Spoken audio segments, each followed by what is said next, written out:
जय श्री माता रानी। जय माँ विजय सेन चैनल में आप सभी का स्वागत है।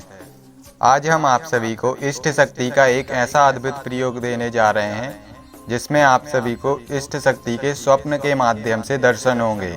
जैसे कि आप सभी ने पहले हमारा एक वीडियो देखा होगा, जो वीडियो हमने इष्ट शक्ति के ऊपर बनाया हुआ था कि जो इष्ट शक्ति होती है वो साधक के लिए क्यों आवश्यक होती है, क्यों इष्ट शक्ति के बिना साधक आध्यात्मिक क्षेत्र में आगे नहीं बढ़ पाता है। क्योंकि जो इष्ट शक्ति होती है साधक के लिए उतनी ही इम्पोर्टेंट होती है जितनी एक दीपक के लिए जलती ही लौ इम्पोर्टेंट होती है। क्योंकि जो दीपक होता है, अगर दीपक को जलाया नहीं जाए तो दीपक किसी काम का नहीं है। तो उसी प्रकार से साधक के जीवन में अगर उसके इष्ट शक्ति नहीं है तो साधनात्मक क्षेत्र उसका किसी काम का नहीं है। क्योंकि साधनात्मक क्षेत्र में आने के बाद साधक के पास इष्ट शक्ति होना परम आवश्यक है। क्योंकि बिना इष्ट शक्ति के हमने आप सभी को पहले ही बता दिया है कि साधक साधनात्मक क्षेत्र में आगे नहीं बढ़ पाता है, प्रगति नहीं कर पाता है। क्योंकि साधनात्मक क्षेत्र में आने के बाद जो साधक का जो मार्ग होता है वो इष्ट शक्ति, उसका आगे का जो मार्ग होता है, इष्ट शक्ति ही साधक का मार्ग आगे का प्रशस्त करती है, आगे का मार्ग दिखाती है। जो उसके जीवन में गुरु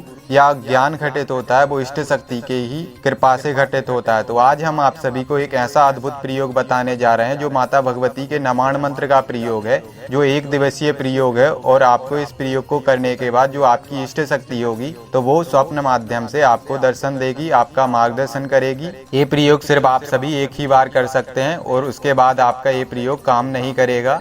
तो आप सभी को करना क्या है, रविवार के दिन आपको रात्रि में आपको 8 बजे एक लकड़ी की बजोट स्थापित करनी है पूर्व दिशा में, और उस बजोट के ऊपर लाल या सफ़ेद वस्त्र बिछा लेना है और उसके ऊपर आपको एक घी का दीपक प्रज्वलित करना है, धूप प्रज्वलित करनी है। आसन आपको कुशा का लेना है या फिर कोई भी आसन ले सकते हैं आप, वस्त्र आप कोई भी धारण कर सकते हैं। और आपको भोग में माता रानी के लिए दूध की मिठाई का भोग लगाना है। अगर आपके पास दूध की मिठाई नहीं है तो आप भोग मत लगाइए। फिर ऐसे ही आपको सिर्फ अकेला घी का दीपक प्रज्वलित करना, धूप प्रज्वलित करनी है, माला आपको रुद्राक्ष की लेनी है और आपको एक ही बैठक में माता रानी के नमाण मंत्र का 51 माला जाप करना है संकल्प के साथ। संकल्प में आपको आपका नाम बोलना है, आपका गोत्र बोलना है और उसके बाद आपको माता रानी से प्रार्थना लगानी कि हे मातेश्वरी, हम आपके नमाण मंत्र का एक ही बैठक में 51 माला जाप करने जा रहे हैं, तो आप हमें इस जाप को करने की अनुमति प्रदान करें। और जो भी हम 51 माला जाप करने जा रहे हैं इस पूरे जाप को आप स्वीकार करें। और जो भी हमारी इष्ट शक्ति है मातेश्वरी, तो हम उस इष्ट शक्ति को अपने स्वप्न में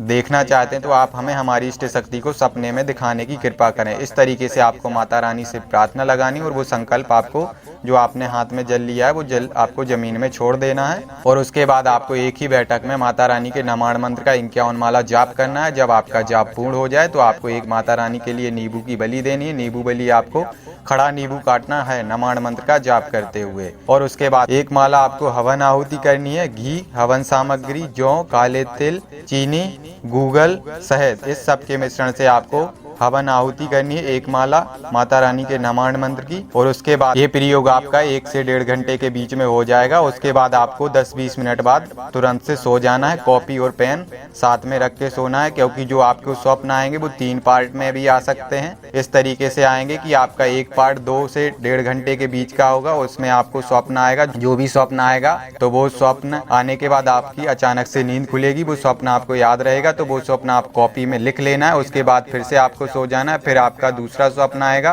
दूसरा जब पार्ट आपका पूरा हो जाएगा तो फिर से आपकी शायद नींद खुल सकती है, तो फिर आपको वो जो भी स्वप्न आया हुआ हो तो वो आप फिर लिख सकते हैं उसमें। इस तरीके से आपके 3 पार्ट में जो स्वप्न आएंगे तो वो आप पूरा अपनी कॉपी में लिखते जाइएगा, ताकि आप सुबह तक वो स्वप्न भूलें ना। इस तरीके से, या किसी को इस तरीके से भी हो सकता है कि एक ही पार्ट में पूरा स्वप्न आएगा जिसमें आपको आपकी इष्ट शक्ति होगी तो वो आपको दिखाई देगी, तो वो आपको सुबह तक पूरा स्वप्न याद रहेगा। किसी व्यक्ति के साथ ऐसा भी हो सकता है कि उसकी इष्ट शक्ति अभी नहीं होगी, वो साधनात्मक मार्ग में अभी नया होगा। और किसी व्यक्ति को ऐसा भी हो सकता है स्वप्न में अपनी इष्ट शक्ति के डायरेक्ट दर्शन भी हो सकते हैं। किसी को सांकेतिक रूप में दर्शन होंगे। जो स्वप्न आएगा तो स्वप्न में थोड़ा घुमा फिरा के आपको दिखाया जाएगा, बताया जाएगा। स्वप्न में जो आपकी इष्ट शक्ति के आपको दर्शन कराए जाएंगे वो सांकेतिक रूप से होंगे। तो अगर आपको नहीं समझ में आता है कि आपके लिए जो स्वप्न आया है तो वो आपका स्वप्न आपको क्या बताना चाहता है, तो आप सभी हमारे व्हाट्सएप नंबर पे जो भी आपको स्वप्न आया हुआ होगा तो वो आप सभी बता सकते हैं, ताकि हम आप सभी को उस सपने का अर्थ बता पाएंगे कि आपका स्वप्न आपसे क्या कह रहा है। और और किसी किसी को इस तरीके से भी स्वप्न आ सकते हैं जिनकी इष्ट शक्ति अभी नहीं होगी, या जो लोग साधनात्मक मार्ग में अभी नए होंगे तो उनकी इष्ट शक्ति नहीं होगी, या फिर कोई कोई व्यक्ति की इष्ट शक्ति नहीं होती है क्योंकि उन्होंने अपने जीवन में किसी शक्ति को इष्ट नहीं बनाया होता है। तो ऐसे लोगों को माता रानी के द्वारा स्वप्न में मार्गदर्शन मिल सकता है कि उनको किस शक्ति को इष्ट बनाना चाहिए, तो वो भी उनको सांकेतिक रूप से स्वप्न में बताया जा सकता है। तो आप सभी इस प्रयोग को कर सकते हैं और अपनी इष्ट शक्ति को स्वप्न माध्यम से जान सकते हैं कि आपकी इष्ट शक्ति कौन है। तो अगर आप सभी को हमारे द्वारा दी हुई जानकारी अच्छी लगी हो तो वीडियो को लाइक कीजिए, शेयर कीजिए। अगर आप चैनल पर नए हैं तो चैनल को सब्सक्राइब कीजिए, बेल आइकन के बटन को क्लिक करना मत भूलिएगा। और अगर आप सभी चाहते हैं कि इस प्रकार के प्रयोग हम आप सभी को और दें तो आप सभी कमेंट में बता सकते हैं हमारे लिए। जय श्री माता रानी।